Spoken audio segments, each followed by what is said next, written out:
নমস্কার, স্বপন চৌধুরী বলছি। আমার অনুষ্ঠান, আমার চ্যানেল, আপনার চ্যানেল কেবলওয়ালা নিয়ে আপনাদের সামনে এবারে যে অনুষ্ঠানটা আমি করতে চলেছি, এই অনুষ্ঠানটা করতে গিয়ে আমি আপনাদের একটু আউটডোরে নিয়ে যাব, একটু বাইরে। আশা করি আপনাদের আজকে অনুষ্ঠান ভালো লাগবে। তাই আপনাদেরকে সবাইকে বলে রাখি, আমি প্রত্যেকবার বলি, এবারও বলছি, অনুষ্ঠানটা নিজে দেখুন এবং অন্য কেবল অপারেটরের কাছে পৌঁছে দিন, যাতে সেই সমস্ত কেবল অপারেটরও অনুষ্ঠানটা দেখতে পায় এবং দেখার মাধ্যমে বিজনেস এবং ইন্ডাস্ট্রি নিয়ে একটা মেন্টাল ফ্রেম তৈরি হয়। ব্যবসাটা কোথায় যাচ্ছে, কিভাবে হতে চলেছে, কিভাবে সারা ভারতবর্ষে হয়। সুতরাং আমি চাইবো এটা আপনারা নিজেরা দেখুন এবং অন্যদের দেখার যে ব্যবস্থা করে দেবেন, সেটা হচ্ছে আপনার নিজের কন্ট্যাক্টস বা হোয়াটসঅ্যাপ গ্রুপে এটাকে আরও বেশি করে শেয়ার করুন। তো চলুন, আজকে আমি আমার কেবলওয়ালা অনুষ্ঠান চালু করছি। আমি আপনাদের এখন নিয়ে যাব আমার মূল অনুষ্ঠান। নমস্কার, আমি স্বপন চৌধুরী।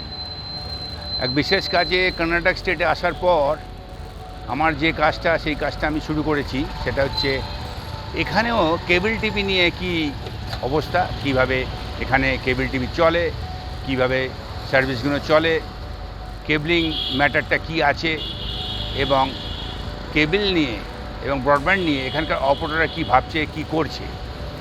আমি এখন এই মুহূর্তে দাঁড়িয়ে আছি কর্ণাটকা স্টেটের ক্যাপিটাল ব্যাঙ্গালোর থেকে 15 কিলোমিটার দূরে HSR লেআউট বলে একটা জায়গা দেখতে পাচ্ছেন আমার পেছনে। এটা অত্যন্ত ডেভেলপ এরিয়া। এটাও 15 কিলোমিটার দূরেও ব্যাঙ্গালোর থেকে এখানকার যা অবস্থা, যা ডেভেলপ সিচুয়েশান, একটু ভাবলে বোঝা যাবে যে কলকাতা থেকে যদি আমরা শ্যামবাজার ধর্মতলা থেকে 15 কিলোমিটার 20 কিলোমিটার দূরে ভাবি কী অবস্থা। যাই হোক, এখানেও কিন্তু কেবল টিভি চলে, ব্রডব্যান্ড চলে এবং সেটা কেবিলে চলে। কেবল ওভারহেড কেবিলও আছে, আন্ডারগ্রাউন্ড কেবিলও আছে।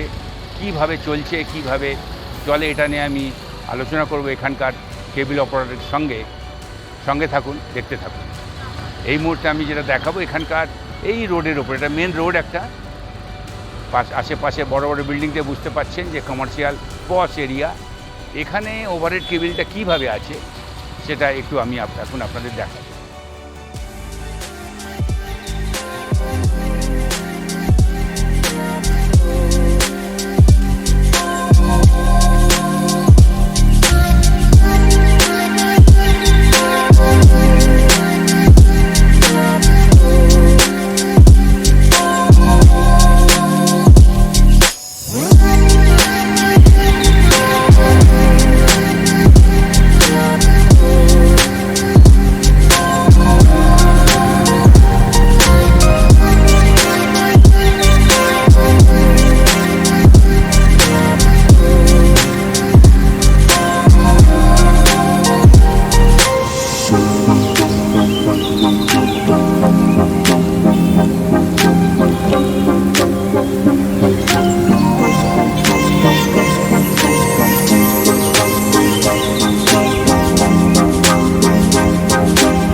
নমস্কার, স্বপন চৌধুরী বলছি।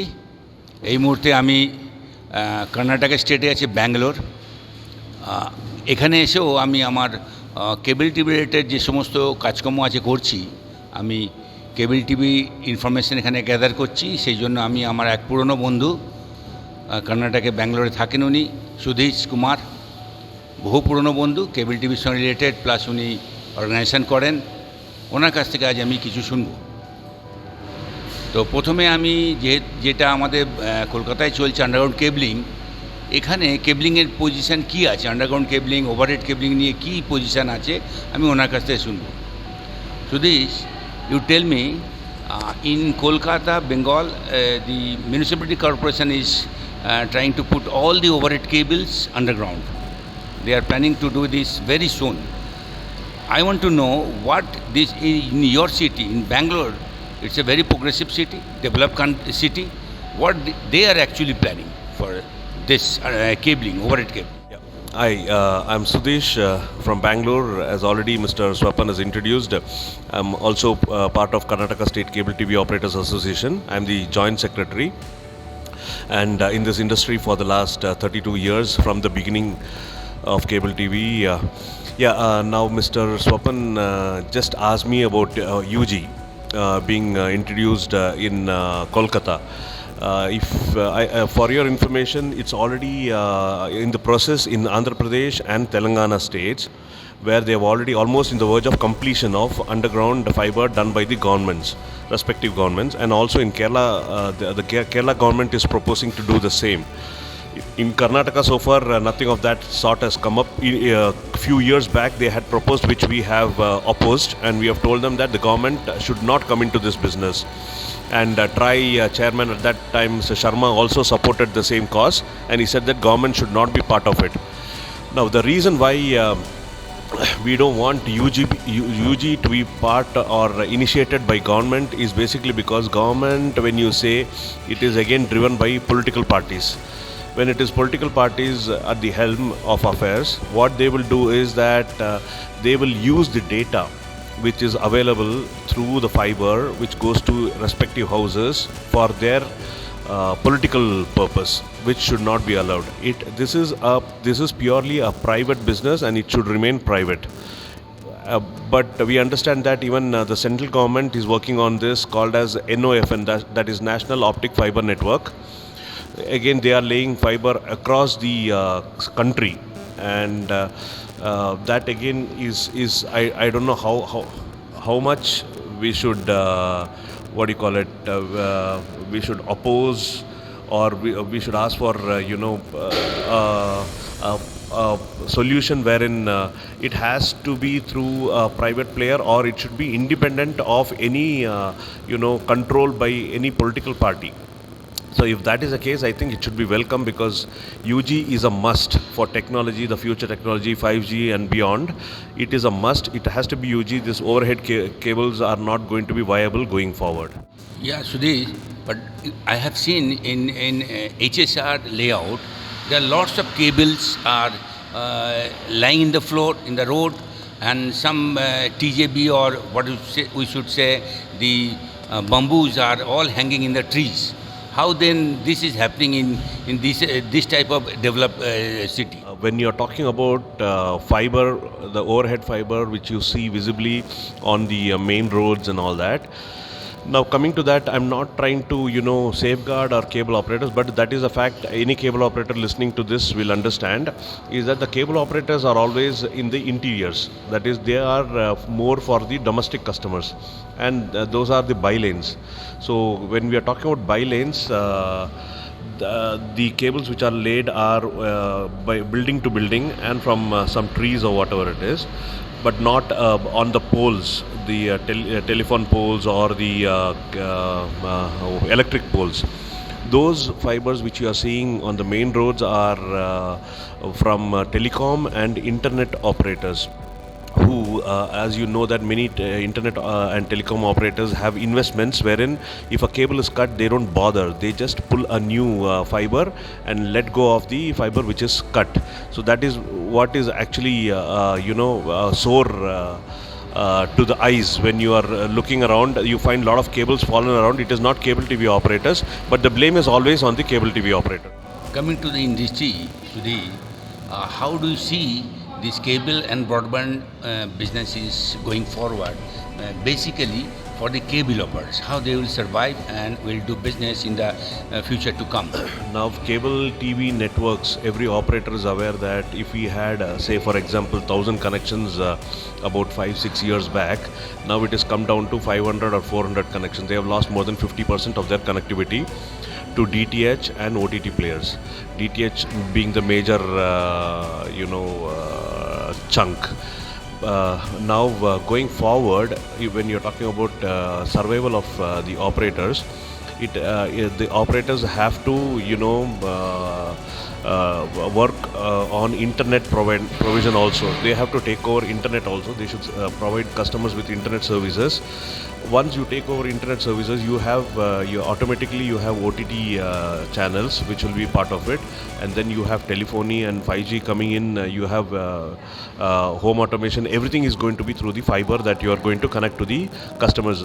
As we are already aware, most of them, the operators have already connected fiber to home. So fiber to home is the last mile connectivity which is already there.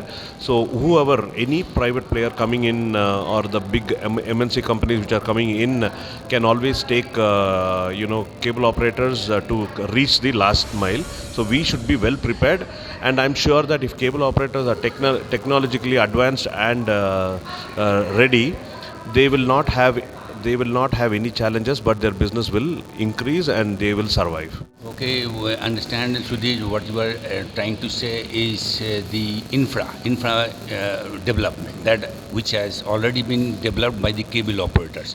That will give some base to the cable operator. Now you tell me, in broadband service here in Bangalore, because Bangalore is a very upcoming city and developed city, what type of service this broadband service provider is actually giving? How much is the cost of the services, and what type of services they are actually providing? When it is about internet services, there are various players. For example, your Airtel, Jio, ACT, and local players also who have equal number of connectivity which Jio or Airtel has.